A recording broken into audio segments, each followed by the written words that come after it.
성당에 왜 다니십니까? 그럼 대부분들이 뭐라고 그러냐면 마음의 평화를 얻기 위해서 성당 다닌다고 그래요. 그렇죠? 많은 경우는 한 70%가 성당에 다니는 이유가 마음의 평화를 얻기 위해서 다닌다고 그럽니다. 다시 말씀드려서 세상 살기 힘들고 어려우니까 전능하신 하느님 아버지한테 좀 기대서 부족하고 비천한 내가 이 세상살이 너무 힘들으니까 좀 성당에 앉아서 좀 평화를 좀 찾고자 성당에 온다고 그래요. 대부분이. 근데 이거는 완전히 틀린 답이죠. 성당에 마음의 평화를 얻기 위해 나온 거 아니죠. 그러니까 성당에 마음의 평화를 얻기 위해 나왔는데 다녀보니까 이게 아니야. 마음의 평화가 없어. 그러니까 속으로 이런 생각을 합니다. 속으로도 말하고 바깥으로도 이런 말을 합니다. 내가 생각했던 천주교는 이게 아닌데 왜 평화가 없을까? 신부님한테 실망하고 교우들한테 실망하고 자꾸 상처를 입는단 말이야. 평화를 찾으러 왔는데 평화가 깨지고 마음 안에 갈등만 생겨. 그러니까 성당을 안 나오는 거죠. 나는 성당에 왜 나오느냐? 마음의 평화를 얻기 위해 나온다. 이건 틀린 답이에요. 이건 깜깜한 밤에 등불 없이 가는 신앙생활하고 똑같은 거예요. 마음의 평화는 본질적인 신앙생활을 잘할 때 생기는 결과물이지 처음부터 마음의 평화가 있을 수는 없는 거예요. 그래서 세례받자마자 1년 안에 한 50% 정도 냉담합니다. 제가 이렇게 본당 신부 10년 동안 해본 경험에 의하면은 내가 기대했던 천주교는 이게 아닌데 그리고 다 떠나가요. 그러니까 처음부터 생각을 잘못하고 성당 나온 거죠. 예수님도 루카복음 12장 51절에 내가 세상에 평화를 주러 온 줄 아느냐? 아니다. 내가 너희에게 말한다. 오히려 분열을 일으키러 왔다. 49절에는 뭐라고 그러시냐면은 나는 세상에 불을 지르러 왔다. 이 불이 타올랐으면 얼마나 좋으랴. 내가 받아야 하는 세례가 있다. 그 일이 다 이루어질 때까지 내가 얼마나 짓눌 것인가 라고 말씀을 하십니다. 이 얘기는 무슨 얘기냐면은 예수님께서 받아야 될 세례, 짓눌려야 되는 건 뭐야? 십자가의 고통에 짓눌리고 난 다음에 비로소 예수님이 제자들한테 부활하시고 난 다음에 그때 평화가 너희와 함께 있기를. 그러니까 우리가 평화를 얻는 거는 처음부터 마음의 평화를 얻기 위해서 성당 나오면 안 되고 성당 나와갖고 갈등, 십자가, 고통 이런 게 다 지나고 난 다음에 그 다음에 얻어지는 게 뭐예요? 평화야. 근데 우리는 십자가, 고통, 갈등 그건 하나도 거치고 싶지 않고 처음부터 뭐만 얻고 싶어요? 평화만 얻고 싶어요. 그러니까 잘못 찾아온 거죠. 잘못 찾아온 거예요. 여러분들이 정말로 마음의 평화를 찾고 싶으면은 성당에 나오면 안 돼요. 성당에 나오면요 평화가 깨져요. 많이 깨집니다. 참아야 되고 인내해야 되고 그렇죠? 그냥 이 가정 이혼을 그냥 하고 싶은데도 어떻게 돼? 성당 나가갖고 못해갖고 얼마나 괴로워요. 이게 목에 가시처럼 걸려 있잖아. 예? 그러니까 성당 나오면은 평화가 있는 건 아니에요. 성당 나오면 예수님 말씀대로 분열, 불이 일어나지 평화가 이루어지는 것은 절대 아닙니다. 그래서 여러분들 성당에 왜 나오십니까? 마음의 평화를 얻기 위해서. 절대 그런 생각하지 마세요. 성당 열심히 다니면 다닐수록 평화는 깨진다. 내가 하나님한테 가까이 가고 싶으면 가고 싶은 만큼 내 마음의 평화는 깨지게 돼 있어요. 그러니까 여러분들 주위에서 입교시킬 때 성당 나와봐. 마음 무지하게 편하네. 성당에 얼마나 마음의 평화로운데 이렇게 선교하는 거는 절대 하면 안 돼요. 성당 나와봐. 정말로 죽을 만큼 힘들 거야. 그 세례를 다 겪고 난 다음에 예수님이 그 십자가의 고통을 겪고 난 다음에 평화가 생겼듯이 자매도 이 세상 모든 걸 버리고 하느님의 아들로 딸로 태어나는데 시간이 걸린다. 그 전까지는 평화가 없다. 그렇게 선교를 해야지. 이건 뭐 살살 꼬시는 것도 아니고 사기치는 것도 아니고 성당 나오면 평화로워. 평화롭긴 뭐가 평화로워요. 성당 나오면 안 나가던 주일도 나가야 되고 해야 되는 묵주기도도 해야 되고 얼마나 옛날에 막 승질 부리고 그랬는데 성당 다니면 참아야 되고 평화롭지 않아요. 한국 천주교 첫 번째 교리책 천주교 요리 문답 320개 항목이 있어요. 옛날부터 성당 다니셨던 분들 뭐라 그래요? 첫 1조가 사람이 무엇을 위하여 세상에 낳느뇨? 그럼 뭐라 그래? 천주를 알아? 공경하고 자기 영혼의 구원을 위하여 세상에 낳느니라. 그러니까 내가 성당 나오는 이유는 하느님을 공경하기 위해서 나오는 거예요. 내 평화를 얻기 위한 게 아니라 누구를 위해서 나오는 거야? 하느님께 경배드리기 위해서 성당 나오는 거지 내 평화를 얻기 위해서 나오는 거 아니에요. 두 번째로는 내 영혼의 구원을 얻기 위한 거예요. 아, 신부님, 이 성당 나와서 하느님한테 경배드리려면 뭐하러 나옵니까? 이거 너무 하느님 중심 아닙니까? 이렇게 생각하는 유혹에 현대인들은 많이 빠져 있어요. 그렇죠? 하느님 뭘 공경하고 경배해. 내가 일단 행복해야 되는데 이런 유혹에 빠져 있어요. 근데 사실은 우리는 지금 은총 속에서 살고 있어요. 은총 속에서. 여러분들 공기가 만들어지는데 몇 년의 세월이 걸렸을 것 같아요? 40억 년의 세월이 걸렸어요. 40억 년 동안 우리가 마실 수 있는 공기가 여건이 조성되는데 몇 년이 걸려? 40억 년이 걸린 거예요. 그 40억 년 동안 정성 들여갖고 이렇게 공기가 온 지구에 가득 차고 난 다음에 생명이 아주 이 지구에서 꿈틀거렸거든요. 그러면 이 소중한 공기를 우리가 마시면서 돈 냅니까? 안 됩니까? 공짜로 마시죠? 얼마나 감사해요. 얼마나 감사해요. 하늘에서 빈님 돈 1,000억 내면 내려줘요? 공짜로 내려주세요? 안 내려주세요? 공짜로 내려주시잖아요. 얼마나 감사해. 햇빛, 만물을 키워내는 햇빛, 요즘 가을 햇빛 참 기가 막히게 좋죠. 막 우리 평창의 들판에 정말로 벼들이 막 있고 있어요. 그 햇빛 공짜로 내려주세요? 안 내려주세요? 내려주시죠? 여러분들이 길 다니는데 공짜로 다니세요? 안 다니세요? 땅 밟고 지나다니는데. 아니 지금 살아가는데 절대적으로 필요한 걸 이렇게 다 받고 있는데 우리가 그 하느님께 경배드리지 않는다면은 우리가 얼마나 욕심이 많은 거예요. 우리는 정말 하느님께 경배드리고 찬양 드려야 돼. 그런데 이게 점점 인간 중심의 세상이 되다 보니까 모든 게 인간 위주야. 하느님도 나중에 누구를 위해서 있어야 돼? 인간을 위해서 있어야 되고 나를 위해서 있어야 돼. 완전히 거꾸로 돼가는 판국이 이제 발생하는 거죠. 우리 인간이 받은 수많은 혜택에 대해서 감사와 찬양을 드리지 않는다면 지금 인간들이 저지르고 있는 전쟁, 폭력, 환경 재앙은 이건 계속 될 거예요. 우리는 하나님께 이게 겸손한 마음, 감사하는 마음을 지닐 때 자연도 보호되는 거예요. 우리 인간이 너무 건방져갖고 자연을 막 해치고 망가뜨리고 있는 거예요. 그래도 죄의식을 못 느끼는 건 하느님을 경배하는 마음, 하느님께 감사하는 마음. 내가 지금 받은 은총이 너무 많다는 사실, 이거를 깨닫지 못하고 너무 건방지고 도도하게 사는 거예요.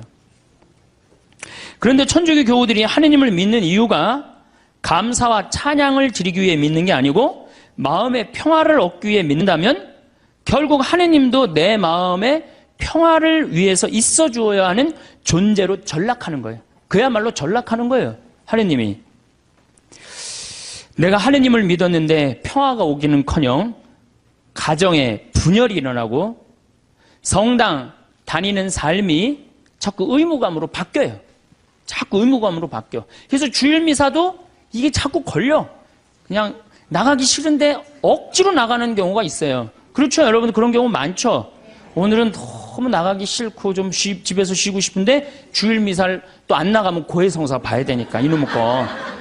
그러니까 점점 평화가 깨지는 거지.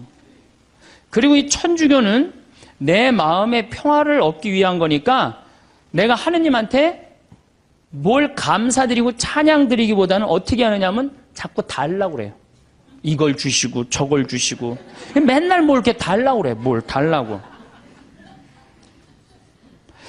개신교 교우들은 모이면은요 심하다 싶을 정도로 하느님 얘기뿐이에요. 개신교.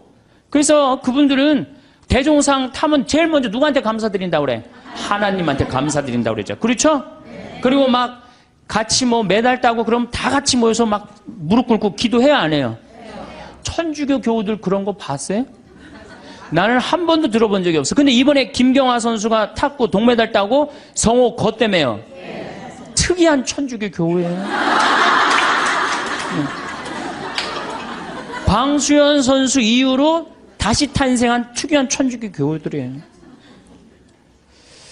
천주교회는 하느님을 믿는다면서도 하느님의 일은 뒤로 한 채 사람의 일만 더 걱정하는 경향이 굉장히 많아요. 여기 있는 분들 대부분이 하느님의 일 걱정하는 것보다 누구 일 더 걱정해요? 내 일. 여러분들 세계에서 선교사가 제일 많이 나가 있는 나라는 미국이에요. 모든 선교제 다 나가 있어요. 그 다음에 선교사가 많이 나가 있는 나라가 어느 나라냐? 우리나라 개신교회. 세계에서 두 번째예요. 우리 근데 천주교 교우들은 나가요, 안 나가요? 내가 알기로도 한 100명 이내도 안 돼요. 지금 외방선교회하고 또 뭐 몇몇 수도회 뭐 이런 수녀님들하고 거의 없어요. 그러니까 우리는 하느님의 일은 걱정하지 않고 무슨 일 걱정해? 사람의 일을 걱정하는 거예요. 예수님이 마태오복음에 이런 얘기를 해요. 예루살렘에 올라가시면서 내가 예루살렘에 올라가면 고난을 받을 것이다. 그리고 3일 만에 살아날 것이다. 그러니까 베드로가 뭐라 그러냐? 맙소사 주님. 그런 일은 주님께 결코 일어나지 않을 것입니다. 하니까 예수님이 이런 말씀을 하세요. 사탄아, 내게서 물러가라. 너는 나에게 걸림돌이다. 너는 하느님의 일은 생각하지 않고 사람의 일만 생각하는구나. 여러분들, 하느님 믿는다면서 내가 하느님의 일을 더 많이 걱정해요? 사람의 일을 더 걱정해요? 사람이 솔직해서 좋습니다. 마음의 평화를 얻기 위해 신앙생활을 하시는 분들은 하느님의 일을 생각하기보다는 사람의 일을. 그러니까 우리 천주교 교우들은 어떨 때 보면 이게 믿는 집단인지 아니면 친목 집단인지 헷갈릴 때가 많아요. 네, 믿는 집단인지 친목 집단인지 헷갈릴 때가 많아요. 이 심지어 주일학교 애들 여름신앙학교 할 때도 보면은 아주 슬퍼요. 우리 평창에 모래내 교회가 3년 동안 왔어요. 모래내 개신교회가 3년 동안 왔는데 내가 이제 바빠갖고 전도사님을 계속 못 만났는데 3년째 내가 전도사님을 만나서 아유 우리 집에 이렇게 3년 때 오는데 어떻게 재밌으셨냐고 그랬더니 그 전도사님 하시는 말씀이 아우 우리 3일 동안 은혜 많이 받고 갑니다. 그러는 거예요. 저는 주일학교부터 여름 신앙학교 여름 캠프 20년 동안 다니면서 은혜 많이 받았다라는 생각은 한 번도 해본 적이 없어요. 우리 천주교에서 여름 캠프 갔다 오고 난 다음에 어땠니? 무지하게 재밌었어 엄마. 이렇게 말하지 엄마 은혜 많이 받고 왔어. 이렇게 말하는 애들이 있어요? 이게 출발점이 굉장히 틀린 거예요. 은혜 많이 받고 갔다는 거예요. 근데 우리 천주교는 재미야. 어느 정도로 재미를 추구하느냐면은 우리 생태마을에 그 주일 이제 지금은 그렇게 못하게 하는데 처음에 올 때는 본당 개인 프로그램을 하게 했어요.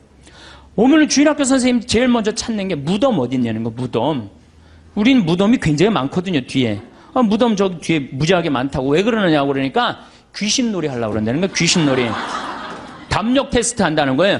아니 하느님 믿는데 왜 담력 테스트가 필요해요. 그 모래내 교회는 기도하고 찬송하고 성경 공부하고 기도하고 찬송하고 성경 공부 2박 3일 동안 그러는 거예요.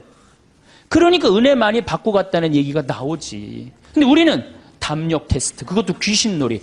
아니 천주교 이름으로 여름 신앙학교 가갖고 귀신놀이 한다는 게 말이 돼요? 그러니까 애들이 6년 동안 귀신놀이를 하다 보니까 하느님하고 안 친하고 누구하고 친해? 귀신하고 친한 거야. 귀신하고. 그러니까 이게 귀신하고 너무 친하다 보니까 중학교 올라가면은 귀신하고 어깨동무하고 다 세상으로 나가는 거예요. 그래서 주일학교 1000명이면 중고등학교가 100명으로 줄어들어요.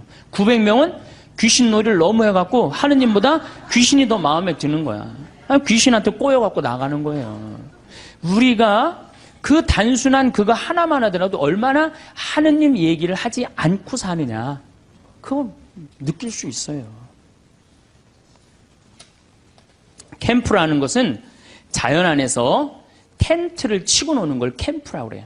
그런데 천주교의 여름에 가는 거 보세요. 신앙 캠프. 모든 단어를 캠프로 써요. 놀러 가겠다 이거예요. 신앙 그냥 걸어 놓는 거고 진짜 목적은 뭐야? 놀겠다는 거예요. 놀겠다. 산간 신앙 학교 얼마나 좋아요. 근데 우린 꼭 캠프라고 그래. 우리 교구도 교구 홈페이지에 여름 캠프 이렇게 써 있어요. 그냥 놀자는 거지. 놀자는 거지. 내 마음에 평화만 있으면 돼. 성당 가갖고 하느님의 영광 이런 거 별로 중요하게 여기지 않는 거죠. 반대로 은혜 많이 받고 간다는 개신교는 감사, 찬양, 경배, 아멘, 할렐루야예요. 그래서 대부분 이 개신교 이렇게 제가 이렇게 방송 보면은 개신교 성도들은 기도할 때 어떻게 합니까? 손을 들고 눈을 하늘에 들고 해요. 그렇죠? 전부 다 손을 하늘을 향하잖아요. 천주교는 어디를 향하고 있어요? 땅바닥을 향하고 있어요. 평화방송 보면 천주교구들 다 어디 쳐다보고 있어? 땅바닥 쳐다보고 있는 거예요. 도대체 우리는 하느님이나 하늘에 관심이 없어요. 하느님이나 하늘에 관심이 없어요. 개신교 목사님들 설교하는 내용 들어보면요. 찬양, 영광, 감사, 알렐루야, 아멘이. 찬양에는 흥분과 기쁨이 있습니다. 그래서 저기 목사님들 예배 드릴 때 보면은 하느님 아버지께 감사한다 그러고 찬양 드리고 그러느냐고 흥분하잖아요. 막 어떻게 몸을 주체를 못하면서 흥분하는 목사님들도 있잖아요. 천주교 신부님들 평화방송에서 미사하는 거 한번 보세요.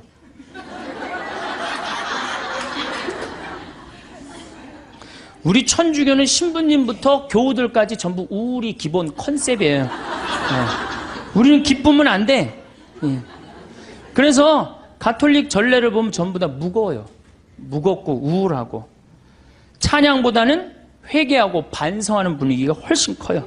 그래서 우리는 사순시기, 참회의 절, 대림시기, 봄판공, 가을판공, 십자가의 길, 양심성찰 이런 것만 해요. 그러니까 우리 분위기는 어두컴컴하고 우울한 분위기예요. 그래서 여러분들 미사가 끝나고 나서 성당문을 열고 나가면서 나 오늘 하느님께 정말로 경배 드렸어. 나 오늘 하느님께 정말 영광 드렸어. 오늘 미사 때 너무 큰 감사와 찬양, 영광 드렸어. 그런 기분 드는 미사 있어요? 1년에 매일 미사 참여하면서도 그렇게 열심히 나가면서도 나 오늘 하느님 아버지께 영광 드리고 나와서 1시간 내내 하느님 아버지인데 찬양했어. 그런 기분 드는 교우들이 거의 없어요. 거의 없죠? 그러니까 우린 찬양을 안 하는 거예요. 아니 천주교 요리문답 1조가 뭐야? 사람이 무엇을 위하여 세상에 났느냐? 하느님을 공경하고 천주를 알아 공경하고 자기 영혼의 구원을 위하여 낳느니라. 이 두 가지가 우리가 성당 다니는 결정적인 이유예요. 성당 마음의 평화를 얻기 위해서 마음의 평화는 성당 나오면 더 깨지게 돼 있어요. 내가 성당 나오는 결정적인 이유는 뭐야? 하느님께 경배하기 위해서 나오는 거예요. 경배하기 위해서. 또 나의 영혼의 구원을 위해서 나오는 거예요. 이 두 가지를 하지 않으면 우리는 신앙의 목적에서 벗어나는 거예요. 신앙의 목적에서. 예수님의 삶을 보면 늘 경배와 감사와 찬양이 기본입니다. 예수님도 산상설교 중 마태복음 8장에 보면은 너희의 착한 행실을 보고 하늘에 계신 너희 아버지를 찬양하게 하라. 그러니까 우리가 착한 일도 누구의 영광을 드러내기 위해서 착한 일을 하는 거야? 하느님의 영광을 드러내기 위해서 착한 일을 심하다 싶을 정도로 예수님은 찬양에 중점을 두십니다. 마태복음 11장 25절 아버지 하늘과 땅의 주님 지혜롭다는 자들과 슬기롭다는 자들에게는 이것을 감추시고 철부지들에게는 드러내 보이시니 아버지께 감사드립니다. 그러니까 예수님도 입만 열면 뭐야? 감사야. 입만 열면. 근데 우리는 입만 열면 뭘 그렇게 달라고 그래. 이미 다 주셨는데. 5,000명을 먹이실 때도 예수님은 찬미의 기도를 잊지 않으십니다. 마태복음 14장에 보면은 군중에게 풀밭에 자리를 잡으라고 지시하셨다. 그리고 빵 5개와 물고기 2마리를 손에 들고 하늘 우러러 찬미를 드리신 다음 빵을 떼어 제자들에게 주시니 제자들이 그것을 군중에게 나누어 주었다. 어떻게? 하늘을 우러러 찬미 드렸다 그래. 여러분들 밥 먹을 때 우리 어떻게 해야 돼? 정말로 하느님 아버지 이 밥 먹게 해주셔서 감사합니다. 지금 밥 못 먹는 사람이 지구에 30억이야, 30억. 근데 우리는 얼마나 감사하게 먹어요. 그런데 이렇게 감사한 밥 먹으면서 성호 굽고 먹어요? 바깥에 나가갖고 일반 식당에 나가서? 여기는 어느 학교야? 성가정, 영성, 성숙 여기 학교 학생들은 내가 보니까 대단한 것 같아. 저는요 제가 이렇게 성호 굽고 밥 먹잖아요. 한 번은 그런 적이 있어요. 신학생 때 성호를 굽고 밥을 먹는데 앞에 있는 남자야. 아마 성당 열심히 다녔던 모양이야. 아이 새파란 놈이 성호를 굽고 밥 먹으니까 너무너무 미안했는지 자기 허벅지에다가 성호를 굽고 밥을 먹더라고요. 허벅지에다. 그러니까 우리는 찬양 드리고 경배 드리는 그런 신앙의 분위기는 자기가 하느님 얘기를 스스로 합니다. 왜냐 하느님께 찬양 드리고 경배 드리는 게 얼마나 신나요. 근데 우리는 천주교는 무슨 이순신 장군 후예야? 내가 죽었다는 걸 적에게 절대 알리지 말아라. 이거하고 똑같은 얘기를 해. 내가 천주교 신자라는 걸 절대 남에게 알리면 안 된다. 그래서 성호도 거요 안 거요? 안 거요 안 거. 밥 먹어요. 여기 계신 분들은 긋고. 그래서 여러분들 제가 또 어떤 교우가 나한테 와서 기가 막힌 얘기를 한 적이 있어요. 신부님 우리 부장님이요 내가 직장 생활을 10년 동안 같이 했는데 알고 봤더니 성당 다니는 거예요. 무지하게 열심히 하셔요 우리 부장님이. 그러니까 10년 동안 다니면서도 성당 다닌다는 얘기를 안 한 거예요. 나의 죽음을 적에게 알리지 말라 그렇게 말한 이순신 장군처럼 어떻게 내가 성당 다니는 거를 직원이 알면 안 되는 거야. 그러면서 그 아래 직원이 한다는 얘기가 있어.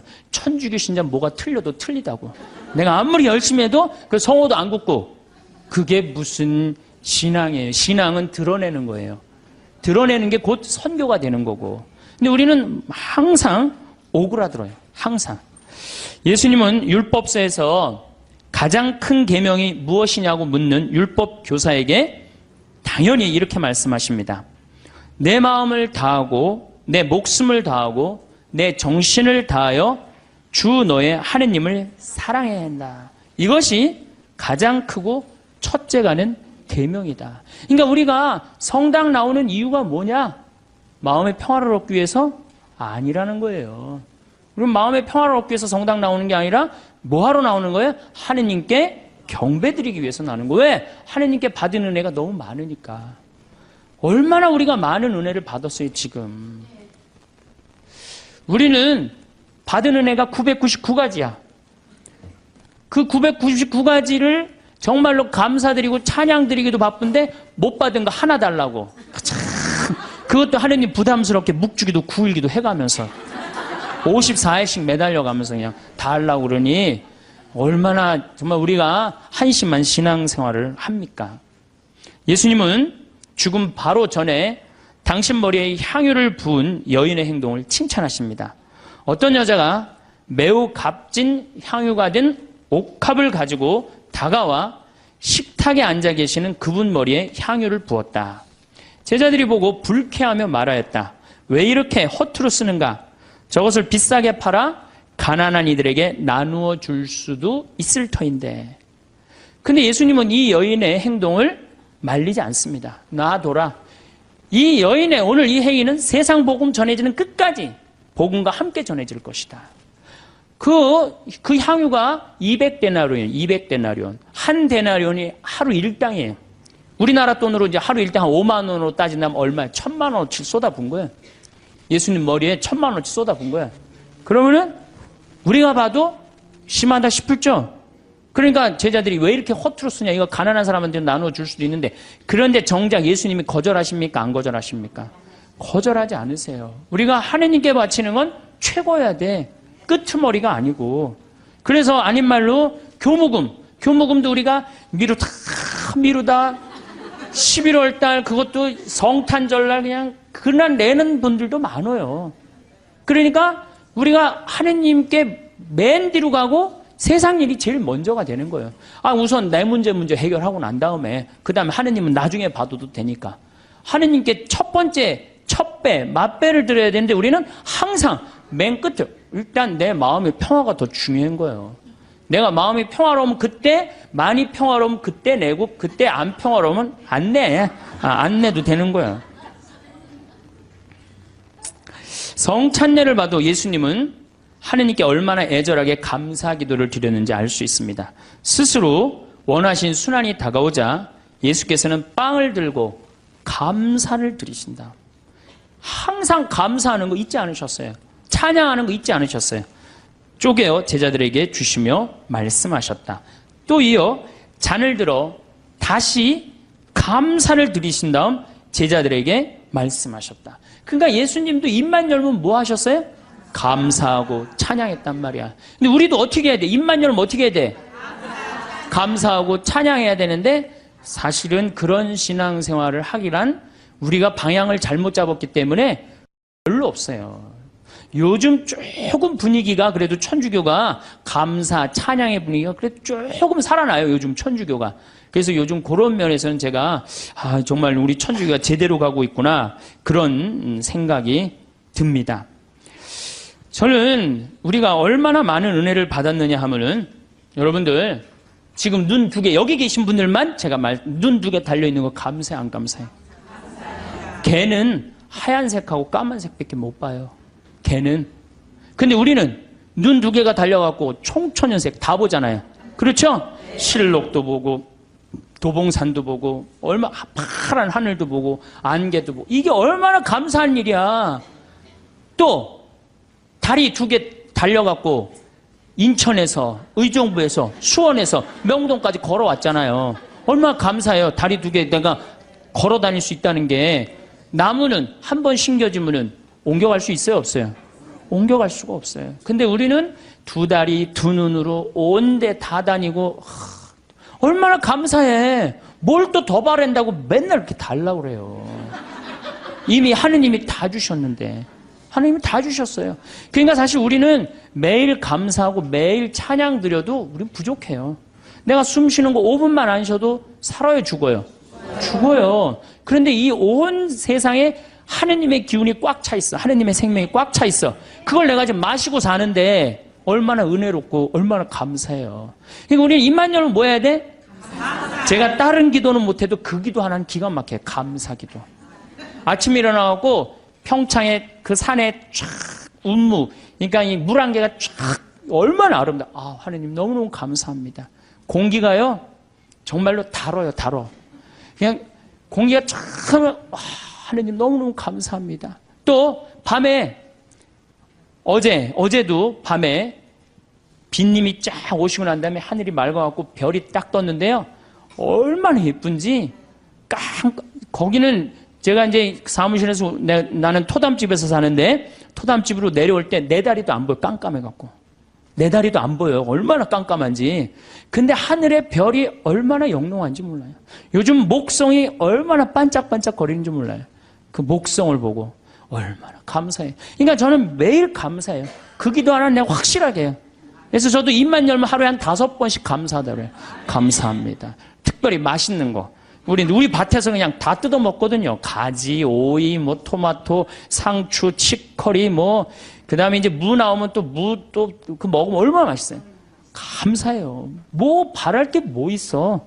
그냥 이렇게 삼시세끼 먹고 이 아름다운 데서 살면 됐지. 얼마나 감사해요. 그러니까 우리는 입만 열면 뭐 하면 돼? 감사하면 돼. 필요한 건 예수님이 뭐라 그래요? 아버지께서 너희들이 필요한 거 이미 다 알고 있는데 뭘 그렇게 말이 많으냐. 분명히 얘기했는데 우리는 그렇게 말이 많아. 천주교는 뭐 이렇게 달라고 막 그래요. 그래서 심지어 어떤 교우들은 나이 든 할머니들은 산에 오르다 보면은 선앙당 근처에 돌탑이 있으면 어떻게 해요? 거기다 하나 얹어놔요. 그리고 우리 손자 이번에 시험 잘 보게 해주십시오. 그래서 산에 이제 올라갔다 내려오는데 절을 지나가는데 지나가다가 부처님이 보이면 어떻게 해요? 또 왔다가 좀 찝찝하긴 하지만 내가 성당 다니니까 그래도 한번 절을 합니다. 부처님 우리 손자 이번에 시험 잘 보게 해주십시오. 성당에 왔는데 성당 마당에 성모님이 계셔. 그럼 그냥 넙죽 절하는 거지. 우리 손자 시험 잘 보게 해주십시오. 성당 안에 들어갔더니 제대에 십자고상이 있어. 거기 또 절 한 번 해요. 감실에 또 한 번 해요. 그러니까 이 할머니 마음속에는 무슨 심성이 들어있는 거예요? 그 중에 하나만 걸려라 이거야. 그 중에 하나만 걸려서 내 손자 이번에 수학 능력 평가 시험 잘 보면 된다 이거야. 그러니까 대부분의 우리 천주교 교우들이 그걸 뭐라고 하냐면 기복신앙이라고 그래. 기도해서 복을 얻는 거예요. 기복신앙. 그래서 새해 여러분들 점집에 제일 많이 가는 종교인들이 누군지 아세요? 단연 천주교 교우들 1등이에요. 예. 성당에 쭉 다녀보니까 이게 답이 안 나와. 답이 안 와. 여기가 아닌가 봐. 그리고 어디로 가봐요? 점집에 가봐요. 점집에 가봐갖고 점집에 가면 속 시원한 얘기 해주잖아요. 3대 죽은 처녀 귀신이 달라붙하고 이 집이 안 된다. 부족 하나 써줄 테니까 벽에 넣어놔라. 그럼 마음이 편안하단 말이야. 우리는 뭐 하면 돼? 마음의 평화를 얻기만 하면 되는 거. 어딜 가든. 그래서 대한민국이 종교 천국이 되는 거예요. 대한민국에 들어왔고 실패한 종교는 하나도 없습니다. 다 성공합니다. 왜? 우리나라 국민들 심성 자체가 뭐야? 이 현세를 너무 좋아해요. 현세에서 사는 걸 너무 좋아해요. 죽어 정승보다 살아 개가 낫다고 그런 말도 우리 하죠? 우리 현실을 너무너무 좋아하는 거예요. 그러니까 우리 이제 곧 추석이 다가오는데 참 재미난 게 있어요. 제가 이렇게 외국을 다녀보거나 여러 군데 다녀보면요. 무덤이 다 동네 한가운데 있어요. 무덤이. 그래갖고 그냥 동네에 그냥 퇴근하는 길에 꽃 하나 갖다 놓고 출근하는 길에 인사 한번 하고 그런단 말이야. 근데 우리는 그냥 얼마나 멀리 갔다가 묻어놓는지 죽는 게 그렇게 싫은 거예요. 그래갖고 그냥 무지하게 멀리 갔다가 묻어놔. 그리고 그냥 그걸 1년에 전 국민이 똑같은 날 다 보러 간다고. 아니 죽는 날은 다 틀린데 왜 보러 가는 날은 다 똑같아. 그냥 추석하고 구정만 되면 그냥 막 이게 참 그만큼 우린 죽음을 싫어하는 거예요. 살아서 복 받으면 되는 거예요. 그러니까 우리는 내세 영원한 생명, 제가 이거 4번째 시간 때 이 강의를 할 건데 영원한 생명에 대한 간절한 소망이 없어요. 이 세상에서 어떻게 하면 돼? 행복하면 돼. 내 마음의 평화를 얻으면 돼. 성당에 왜 나오십니까? 마음의 평화를 얻기 위해. 나오지 마세요. 마음의 평화는요, 예수님이 언제 공식적으로 빌어줬느냐면 부활하시고 난 다음에 제자들에게 그때 예수님은 치를 것 다 치르고 그러고 난 다음에 너희에게 평화가 있기를. 여러분들도 진정한 마음의 평화는 뭐예요? 단계, 신앙의 단계, 성숙의 단계, 여기 보니까 성숙이라고 써놨는데 성숙의 단계를 다 거치고 난 다음에 어느 정도 경지에 오르고 난 다음에 그때서 흔들리지 않는 평화가 생기는 거예요. 그러니까 그 단계까지는 가야지. 가기도 전에 아무것도 없으면서 평화, 그럼 평화가 옵니까? 우리의 신앙이 감사의 신앙생활이 제일 우선이라는 표현을 우리는 매일매일 하고 있어요. 미사 때마다 우리는 감사라는 날을 무지하게 씁니다. 미사 때마다. 그런데 우리가 앵무새처럼 되뇌이기만 하기 때문에 그걸 잘 몰라요. 무서운 감사송이 있지만 오늘 내가 이제 평일이 이제 감사송이 6개가 있어요. 월, 화, 수, 목, 금, 토 이렇게. 그래갖고 제가 수요일 날 오늘 평일 미사 감사송 한번 해볼게요. 주님께서 여러분과 함께 마음을 드높이 우리 주 하느님께 감사합니다. 그럼 여러분 뭐라 그래요? 마땅하고 옳은 일입니다. 그러죠? 근데 정말로 그렇게 감사한 게 마땅하고 옳은 일로 했는지 그런 생각이 많이 들어요. 아니 그러니까 우리 천주교 교우들이 어느 정도냐면은 기도원도 여기도 다녀보고 저기도 다녀보고 하여튼 먹히는 데 한번 가봐요. 여기저기. 그래갖고 또 어떤 자매는 이렇게 소개하는 자매도 있어요. 그쪽 신부님한테 가봐. 그쪽 신부 용해대. 용한 신부님 찾아가는 거죠. 그러니까 우리가 어느 정도로, 그러니까 사실 하느님께 다가가는데 신부는 뭐예요? 그냥 중개자야, 중개자.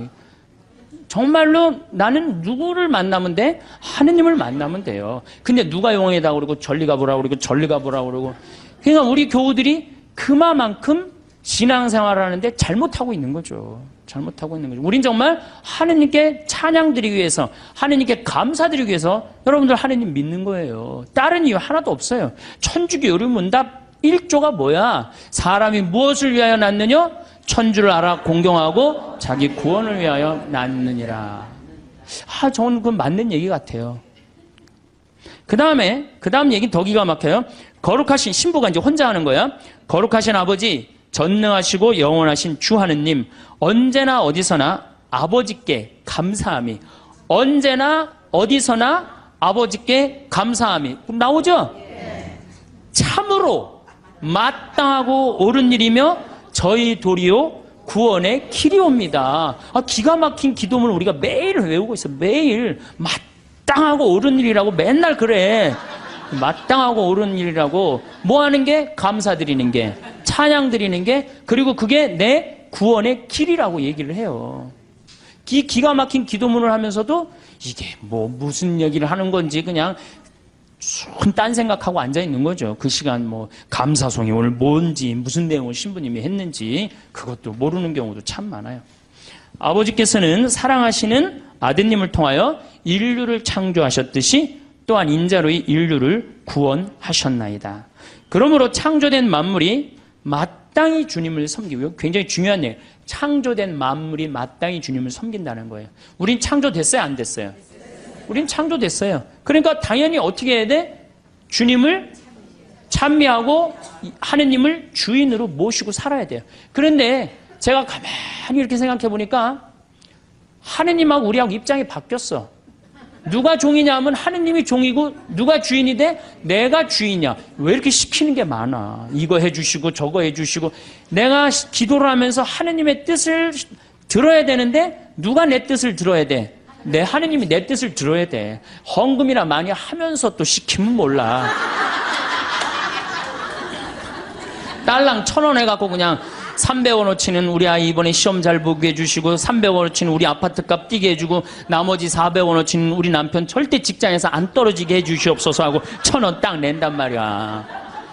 아니 많이 하면서 시키면 또 다행인데 딸랑 1,000원 내면서 왜 이렇게 시키는 게 많아요. 그러니까 하느님하고 나하고 입장이 바뀐 거예요. 그리고 이제 하느님이 안 들어주면 열받아요, 열 안 받아요? 열받아. 아니, 하느님이 정말 있는 거야? 없는 거야? 왜 이렇게 내 청을 안 들어줘? 내가 9일 기도까지 했구만. 54일 동안이나 했는데 왜 안 들어줘? 여기가 아닌가 봐. 천군보살한테 한번 가봐야 되겠다. 천군보살한테 가볼. 거기 가서 또 안 되면 또 어떻게 해요? 또 성당에 나타나. 그래서 성당에 주기적으로 나타나는 사람들이 있어요. 주기적으로. 지속적으로 나타나야 되는데 주기적으로 나타나요. 주기적으로. 구원된 모든 사람이 다 함께 주님을 찬송하며 성인들도 한 마음으로 찬미하오니 저희들도 천사들과 함께 주님을 찬양하며 언제나 기뻐 노래하나이다. 이렇게 우리가 미사 처음부터 끝까지 다 이래요. 모든 기도문이. 근데 이제 이 미사를 이게 또 이제 바뀌어야 돼요. 이 미사가 신부님들의 원맨쇼로 끝나는 경우가 너무 많아. 여러분들 구경하는 경우고. 그렇죠? 네, 다음 시간에 내가 얘기하겠지만 굿을 한번 보세요. 굿 원맨쇼를 합니까? 다 삥 둘러갖고 중간에 막 이것도 빌고 뭐 돈도 꽂아놓고 쌀도 뿌리라고 그러면 뿌리고 시키는 거 다 하잖아요. 참여를 한단 말이야. 근데 우리는 거의 참여하는 게 없어요. 그냥 뭐 몇 마디 주고받는 거 주님께서 여러분 또 한 사조와 함께 이거 계속 한 3번 4번 하는 거 외에는 거의 교우들이 하는 게 없어요. 그러니까 당연히 미사가 이렇게 빨려 들어가지를 못하는 거죠. 미사에. 그러니까 죽어있는 전례에 우리가 10년 동안 20년 동안 그냥 죽어서 왔다 갔다 하는 거예요. 그래도 계속 오는 거 보면 신기하죠. 나는 기적이라고 생각해요. 저분들이 도대체 무슨 생각으로 이렇게 계속 오고 있을까? 나는 그거는 성체성사 때문이라고 생각해요. 성체성사. 내가 예수님이 내 몸 안에 살기 때문에 내가 오는 게 아니야. 미사 참여 여러분이 가는 거 아니야. 내 안에 사는 예수님이 그냥 끌고 가는 거지. 여러분들은 뭐만 빌려주는 거, 몸만 빌려주는 거, 몸만. 정말로 성체 은혜 때문에 천주교가 사는 거예요. 얼마나 좋은 성사예요. 거기에 의미까지 더한다면 우린 정말로 행복한 신앙생활을 할 수 있을 텐데. 그러니까 우리가 이제 뭐라고 그래? 신부가 이렇게 하면 여러분들은 뭐라고 그래? 거룩하시도다, 거룩하시도다, 거룩하시도다. 온누리의 주 하느님, 하늘과 땅에 가득 찬 그 영광. 하늘과 땅에 가득 찼다고 그래. 아까 제가 얘기했죠? 공기 마시는 거 자체가 뭐야? 은총 속에서 사는 거야. 하늘과 하느님의 기운이 있지 않으면요, 이 인류, 우주, 이거 생명이 움틀 수가 없어요. 가끔 이런 분이 있어요. 내가 하느님을 믿느니 주먹을 믿겠다. 이런 분들이 있어요. 그럼 제가 제가 그런 글도 썼는데 주먹을 믿겠다고? 주먹이 공기 만들어내는데 무슨 일을 했는데? 주먹이 하늘에 빗님 내리는데 무슨 일을 했는데? 주먹이 태양빛 만들어내는데 무슨 일을 했는데? 그렇게 주먹이 좋으면은 주먹하고 저 화성에 가서 살아라. 영하 200도 되는 데 가서 살아라. 주먹이 다 해줄 테니까. 우리 인간이요, 너무 교만해 있어요, 지금. 과학이 발달해갖고 인간이 최고인 줄 알고 착각하고 있어요.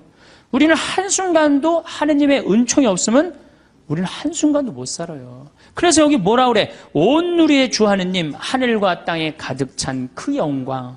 이렇게 노래를 했잖아. 높은 데서 호산나. 주님의 이름으로 오시는 분 찬미 받으소서. 듣고 보니까 찬미라는 말을 무지하게 많이 하죠? 우리가.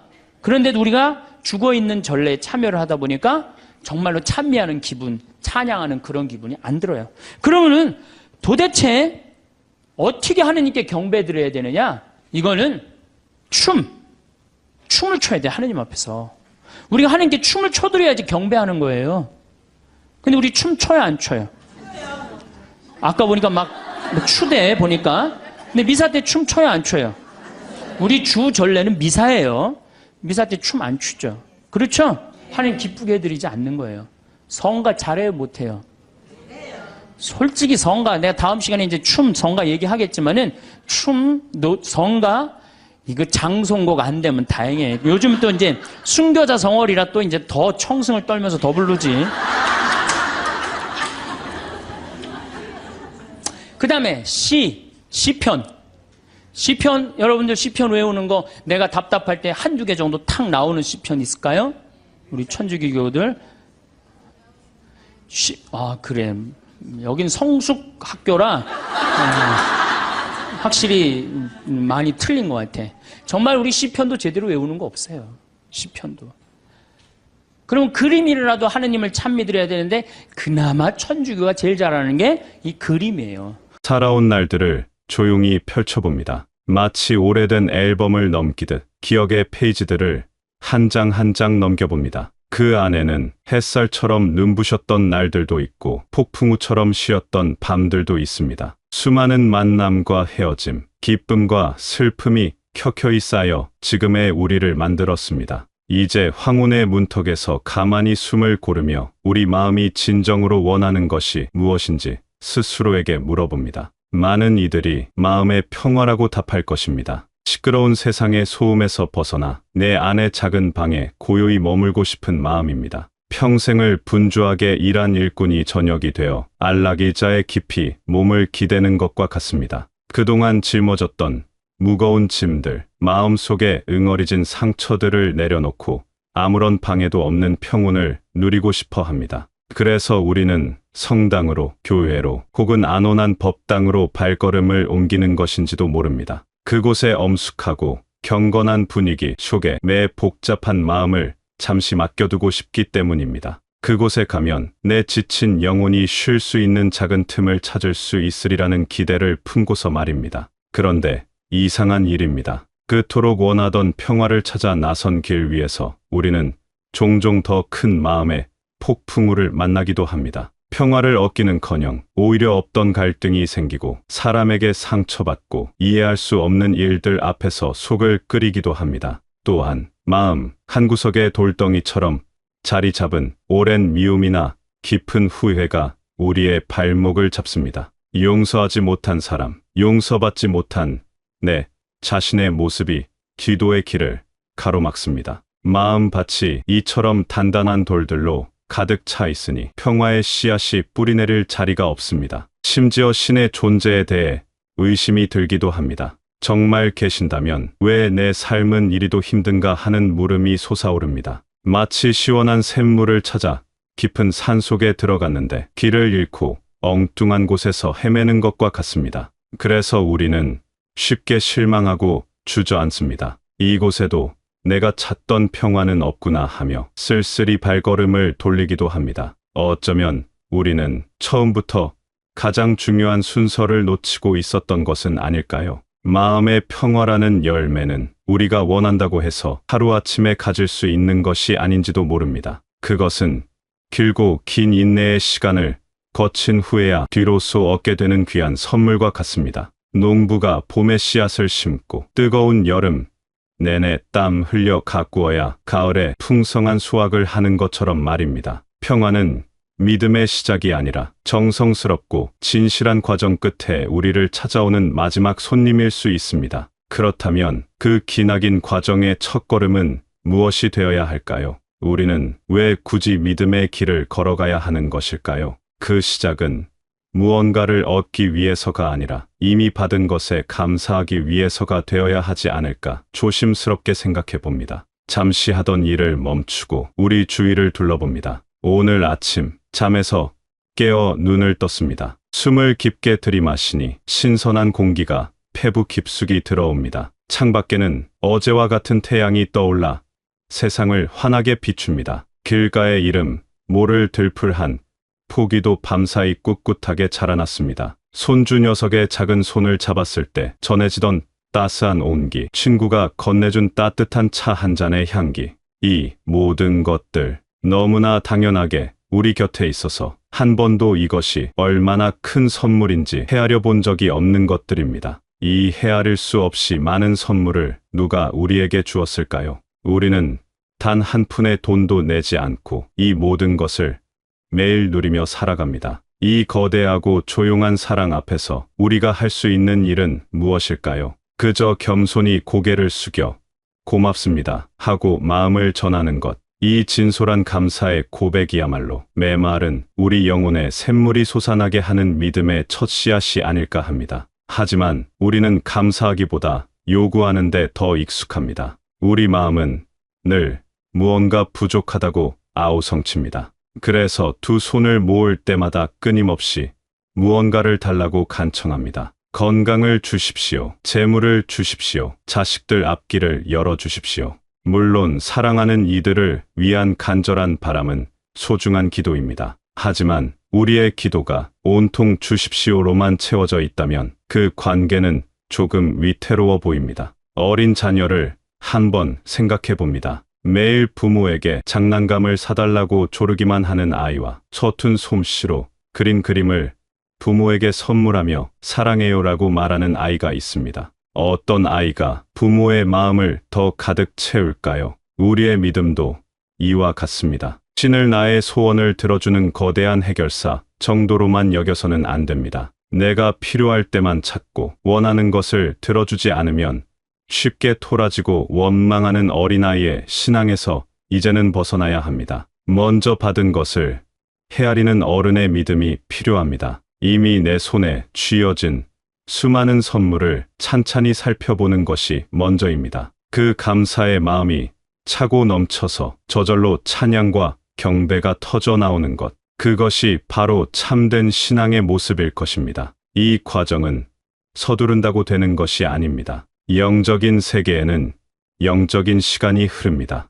씨앗이 땅속에서 조용히 자신을 준비하듯 우리의 영혼도 침묵과 기다림의 시간이 필요합니다. 조급한 마음을 내려놓고 그저 꾸준히 감사의 마음을 연습하는 인내가 필요합니다. 우리가 함께 모여드리는 예배와 미사의 시간은 바로 이 넘치는 감사를 표현하는 가장 아름답고 성스러운 축제의 장입니다. 우리는 그곳에서 혼자가 아닙니다. 내 옆에 앉은 사람, 그 뒤에 앉은 사람 모두가 각자의 삶의 무게를 지고 온 순례자들입니다. 우리는 그곳에서 서로의 이야기를 나눕니다. 말로 하지 않아도 함께 부르는 성가 속에서, 함께 고개 숙인 침묵 속에서 서로의 아픔과 기쁨을 나눕니다. 한 사람의 간절한 기도는 공동체의 기도가 되고 한 사람의 굳건한 믿음은 공동체의 빛이 됩니다. 내 믿음이 약해져 감사의 노래를 부를 힘조차 없을 때 옆 사람이 부르는 찬송가 소리가 나를 일으켜 세워줍니다. 내 기도가 막혀 더 이상 나아가지 못할 때 모두가 함께 외치는 아멘 소리가 내 기도를 하늘에 실어 올려줍니다. 모닥불 속의 장작처럼 우리는 서로의 온기로 서로를 타오르게 하는 신앙 공동체입니다. 그 성스러운 공간을 채우는 모든 것들에도 의미가 있습니다. 조용히 타오르는 촛불 하나, 창문을 통해 쏟아지는 영롱한 빗줄기, 공간을 가득 채우는 향긋한 향내, 마음을 울리는 장엄한 음악 소리. 이 모든 것은 우리의 부족한 말과 생각 너머에 있는 더 큰 존재를 우리 마음이 느낄 수 있도록 돕는 장치들입니다. 눈에 보이지 않는 세계를 향해 우리 마음의 창을 열어주는 아름다운 통로인 셈입니다. 우리보다 앞서 걸어간 위대한 성인들의 삶을 들여다보아도 그렇습니다. 그분들의 삶은 고난의 연속이었습니다. 하지만 그분들은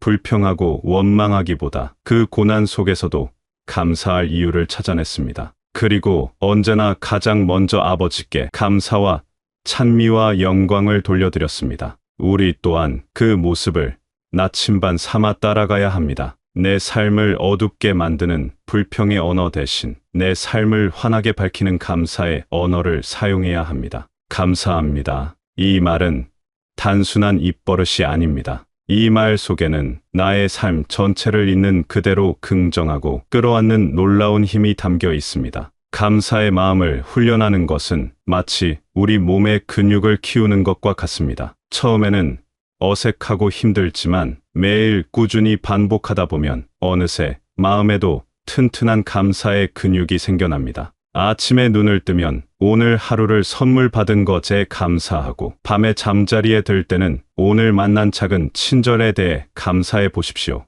이렇게 진정한 감사가 마음속에 뿌리내리면 우리는 더 이상 받기만 하는 존재에 머무르지 않습니다. 가슴에 채워진 따뜻한 감사는 자연스럽게 밖으로 흘러넘치게 되어 있습니다. 이웃에게 건네는 따뜻한 말 한마디로, 힘든 이의 손을 잡아주는 작은 행동으로 나타납니다. 나의 평화만을 구하던 작은 마음에서 다른 이의 평화를 함께 빌어주는 넓은 마음으로 성장하게 됩니다. 감사는 결국 사랑의 실천으로 이어지는 길입니다. 이러한 삶의 태도는 우리가 세상에 남기고 갈 가장 아름다운 유산이 될 것입니다. 우리가 자녀들에게 물려줄 것은 재산만이 아닙니다. 어떤 상황에서도 감사할 줄 아는 마음, 작은 것에서도 기쁨을 찾는 지혜, 어려움 속에서도 희망을 잃지 않는 믿음의 뒷모습이야말로 그 어떤 보물보다 값진 것입니다. 우리의 삶이 바로 그 살아있는 증거가 되는 것입니다.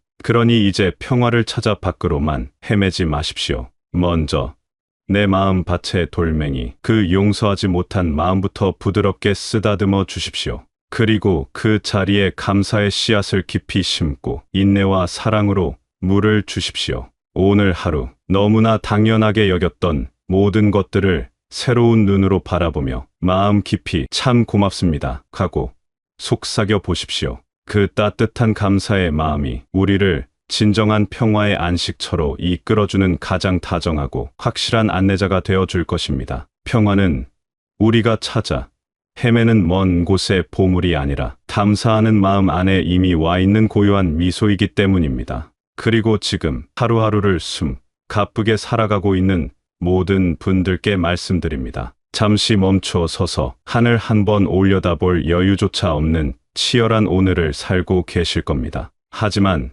가장 지치고 힘든 순간에 아주 잠시만 멈추어 보십시오. 따뜻한 커피 한 모금에 창문으로 스며드는 햇살 한 줄기에 잠시 고맙다고 속삭이는 그 찰나의 순간이 우리를 다시 일으켜 세우는 작은 기적이 될 수 있습니다. 당신은 결코 혼자가 아니며 이미 충분히 잘하고 있습니다. 당신의 고단한 걸음걸음 속에 보이지 않는 따스한 축복이 늘 함께하기를 진심으로 바랍니다.